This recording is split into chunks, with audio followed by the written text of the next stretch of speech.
Uh, Hello guys, good evening.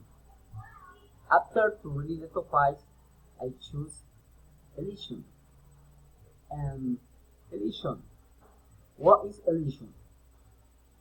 It means omitting one or more sounds in a word phrase to make it easy to pronounce. This is used in casual informal speech. Elision can help you in American English sound smoother and more natural. And this omission is often indicated in print by apostrophe. Elision of sound can be secretly and contrary from like isn't, is not, I shall, will, who is, who is, who has, they did, they had, they should, or they would have it. We can find examples here.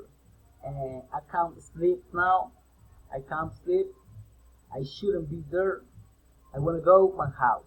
Acts, scripts, handsome, postcard, friendship. Okay, and let's practice another examples to T or D and formal speech. The handsome movie star acts in a film about friendship between a father and son. Now, in casual speak, the handsome movie star acts in a film about friendship between a father and son. When T or D comes between two consonants at the end of a syllable, it gets a line. Example, scripts and friendship. And okay, the formula following this activity. Use false or true to choose which one has elision will pronounce. And that was everything for this night, students.